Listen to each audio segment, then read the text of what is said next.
प्यारे बच्चों, भगवान की कृपा से आप स्वस्थ होंगे और सकुशल होंगे। मेरी शुभकामनाएं आपको। आज हम बात करेंगे कक्षा 9 के वाणिज्य विषय के बारे में। इसमें आज मैं आपको कराऊंगा अध्याय 5। अध्याय 5 जिसका नाम है तलपट अर्थात ट्रायल बैलेंस। इससे पहले हम पुस्तपालन, दोहरा लेखा प्रणाली, रोजनामचा, खाता बही 4 चैप्टर कर चुके हैं। 5वां अध्याय हमारा तलपट अर्थात ट्रायल बैलेंस। इसमें सबसे पहले पढ़ेंगे तलपट का अर्थ, तलपट की परिभाषाएं, इसके बाद तलपट बनाने के उद्देश्य एवं आवश्यकताएं, तलपट बनाने की विधियां, तलपट द्वारा ज्ञात होने वाली अशुद्धियां व न ज्ञात होने वाली अशुद्धियां, इसके पश्चात उचंत खाता और इसके पश्चात हम इसका प्रारूप, तलपट का प्रारूप ये देखेंगे। आइएगा सबसे पहले बात करते हैं तलपट के अर्थ पर। अर्थ देखिए, रोजनामचा, उसके बाद खाता बही, उसके बाद ये तीसरा स्टेप तलपट का है। रोजनामचे से हमारी बनाई जाती हैं प्रविष्टियाँ। व्यवसाय के प्रत्येक लेन देन को हम प्रविष्टियों में अंकित करते हैं, प्रविष्टियों में लेखा करते हैं। इसके पश्चात उन्हीं प्रविष्टियों से हम खाते बनाते हैं और उन खातों के शेष निकालते हैं। उन्हीं शेष से जो हमारे खाते हैं, उन खातों के शेष से जो विवरण तैयार करते हैं उसे तलपट कहते हैं। अर्थात प्रत्येक खाते का जो शेष निकल के आता है वो डेबिट भी हो सकता है, क्रेडिट भी हो सकता है।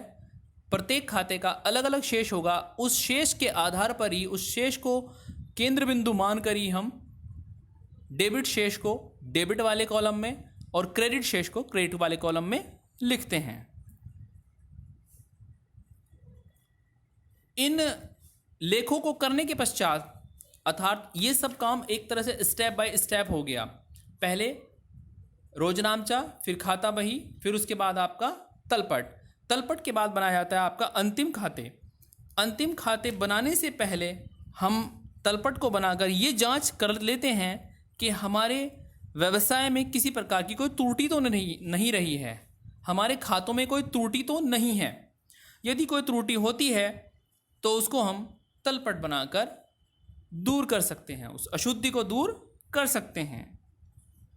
तो निष्कर्ष रूप से यदि कहा जाए कि जब एक व्यापारी अपने जर्नल और खातों की शुद्धता की जांच करने के लिए खातों का योग या खातों के शेषों की सहायता से एक विवरण पत्र तैयार करता है, उस विवरण पत्र को ही तलपट कहते हैं। ये एक निष्कर्ष रूप से इसका अर्थ हुआ। इसकी परिभाषाओं पे हम चर्चा करेंगे। परिभाषा इसकी कार्टर के अनुसार, जो एक अर्थशास्त्री हैं हमारे कार्टर, उन्होंने परिभाषा दी है इसकी। तलपट खाता बही के शेषों से प्राप्त ऋणी या धनी दोनों प्रकार के शेषों की सूची है। इसी कड़ी में दूसरी परिभाषा जो दी है, कॉपर ने दी है, व्यापारिक खातों की शुद्धता का पता लगाने के लिए तैयार किया हुआ विवरण तलपट कहलाता है। तीसरी परिभाषा एक और विलियम्स पिकल्स के अनुसार, उन्होंने बहुत अच्छी परिभाषा दी है। तलपट खाता बही के शेषों की एक अनुसूची है जो एक निश्चित तिथि की संपूर्ण खतौनी तथा योग करने के बाद तैयार की जाती है। एक परिभाषा और स्पाइस एवं पैगलर के अनुसार इन्होंने बताया है कि निश्चित तिथि पर समस्त खतौनी हो जाने पर शेषों से जो सूची बनाई जाती है उसे तलपट कहते हैं। ये परिभाषाएं दी हुई हैं। कुछ परिभाषाओं के संबंध में एक विशेष बात ये कही जाती है कि परिभाषा हम जब भी लिखें, प्रश्न में जब भी आपसे परिभाषा के बारे में पूछा जाए तो उसको आप एज इट इज़ वर्ड्स में लिखें। जिस परिभाषा को आपने याद किया है उसी को लिखें। जिस अर्थशास्त्री या प्रोफेसर के अनुसार वो परिभाषा होती है आप उसको उसी के शब्दों में लिखें। अर्थ को आप अपने अनुसार लिख सकते हैं। तो आशा है कि आपको ये समझ आ गया होगा। मैं एक बार फिर से रिपीट कर देता हूँ उसको। जब व्यापारी अपने जर्नल और खातों की शुद्धता की जांच करने के लिए खातों का योग या खाता बही के बनाए हुए खातों का शेष, उसकी सहायता से जो एक विवरण पत्र तैयार करता है, उसे तलपट कहते हैं। और ये तलपट हम अंतिम खाते बनाने से पहले करते हैं, क्योंकि यदि इसमें कोई अशुद्धि पाई जाती है तो उस अशुद्धि का निवारण कर दिया जाता है। जैसा कि आप देख रहे हैं, यहाँ पर हेडिंग देख सकते हैं आप आपकी स्क्रीन पर, तलपट द्वारा ज्ञात होने वाली अशुद्धियाँ व न ज्ञात होने वाली अशुद्धियाँ, इन पर भी हम चर्चा करेंगे। इन पर चर्चा हम स्टेप बाय स्टेप करके करेंगे। धन्यवाद।